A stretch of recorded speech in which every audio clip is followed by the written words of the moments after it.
This is Anthony Huey from Gong Airsoft, and this is part 2 of my Jing Gong R36K Airsoft Assault Rifle review. Enjoy. Okay, during this part of the review, I'm going to review the gun itself, all the little parts, what's metal, what's not metal, all the accessories that actually came with the gun, and just all that basic stuff, batteries, stock, so and so. The only things that I forgot to mention about the starter package, the magazines and the magazine that came with the gun are plastic, but they're ABS plastic, so they're highly durable. I wouldn't really tell you to like throw them around or anything, or encourage you to just pick them up and toss them to a teammate or anything like that. But they will withstand slight impact. Like, if you were to drop one of them or something in it from out, I don't know, just standing up, unless it was concrete, it would probably absorb the impact and it would be fine. The voice speed loader is also plastic, but I think it's not very durable plastic at all. I think I may have already cracked it somehow in some odd scenario, but I honestly wouldn't recommend using it. I mean, it's just too complicated. Unless yours, whenever you get it, it's just click, click, and there it goes. But that's just me. The Tough Enough Tactical Sling. Let me show you this again. Tough Enough Tactical Sling. Yes.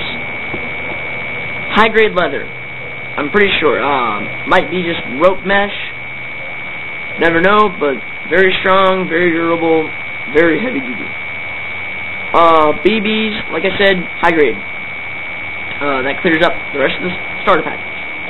Now, I'm going to open up the box, so I'll give you a few seconds to ponder on what I've already said.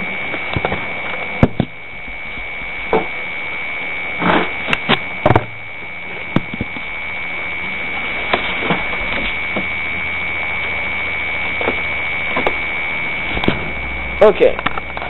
This right here is what I saw as soon as I opened the package. This little monster in here. And including a battery. The charger was in here, but it's in one of the wall outlets in my house, in the kitchen, right through that window. And the 470 round high capacity magazine. One thing that I noticed as soon as I pulled the gun out for the first time is that, unlike most, it came with this little thick orange piece right here, which is actually a muzzle cover, or not a flash hider, but it's basically a barrel plug. Now, the one mistake that I made with this is, as soon as I went to fire it the first time, filled my magazine up, and man, I was ready to go. Went outside, pulled the trigger, all I heard was pop, ding, ding. I blew the barrel cover off, and I didn't blow the top out, thankfully, because then that would have cost me quite a bit to buy another barrel bag, which, I mean, I have a paintball barrel bag upstairs, so I could use that. And no, I do not play paintball. I just have some paintball gear, like these gloves. Heavy-duty paintball gloves. Gotta love them. Good for snipers. The gun also came with this manual.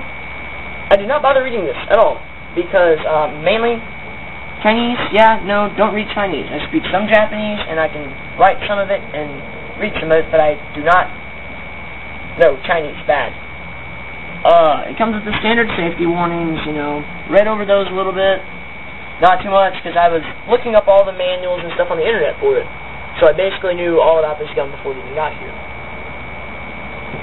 Another thing, the battery. Standard 8.4 volt Airsoft battery. It is an 1100 milliamp, however you say that, I don't know. But it'll last you a few hours of gameplay if you use it correctly. If you just use continuous fire or whatever, your battery is going to die quicker than you can even predict when it's going to die.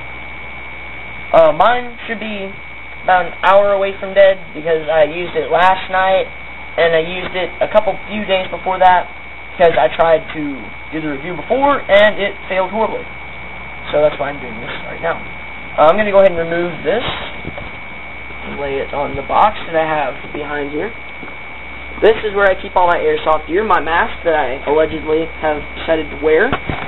Right here. It's a high quality airsoft face mask. Very useful. And I use that also to keep the BBs, sling, and I keep the sling up here in this little compartment that I cut out of the styrofoam. But anyways, I'm going to go ahead and pull the gun out and show you all the metal and non-metal pieces. So I'll give you a minute to think on that.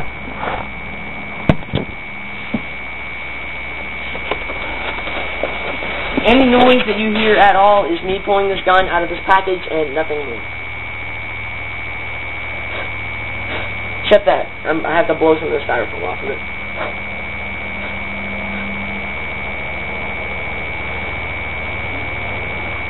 Okay, let's play. I'm going to go ahead and move the rest of this stuff out of the way. Lay it directly on the table. Okay, there we go. Here is the gun up close. Pull the barrel cover off, and you get this nice little these air valves, to where it's basically almost silenced, but not exactly, or not like fully silenced. So I mean it's very useful. I'll tell you that, it's pretty quiet. It's got the metal bottom rails. These are solid metal rails right here. This rail system. This is a sling. These are the sling grips where the hooks on the sling clip into. And these are plastic, but they're high-grade plastic, ABS, just like the magazines and most of the gun. The battery cover and the battery chamber are plastic as well. This barrel piece right here, the black one, that is metal, and the barrel, the muzzle hider and flash hider is plastic, and it's painted orange, so I'm going to ask Airsoft Louisville if I can paint it black, because the only state that really has a law about black painting on the tip of your gun is California. All other states don't require you, but they recommend it. This magazine well right here, which is where the magazine just slides right up in there, is ABS plastic. I'll go ahead and tell you now that most of this gun is ABS plastic, but it has an amazing version 3 full metal gearbox. I'd never seen one until this gun, so I thought I'd just let you in on that. Top rails here, these are plastic, but they're ABS, like I said. The iron sights are metal, because they're technically called iron sights. You know, that gives you something to think about right there. The selector switch is metal. It gives a nice distinctive click when you turn it.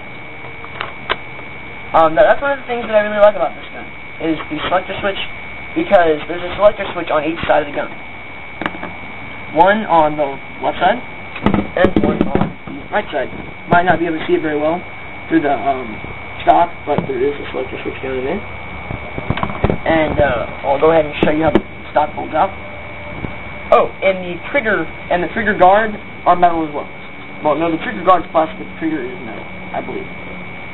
Maybe plastic, maybe metal, I don't know. My fingers are kind of numb because it's cold out here right now, so I can't tell. But I'll go ahead and get the stock folded out and then show you that, because this video section is almost over.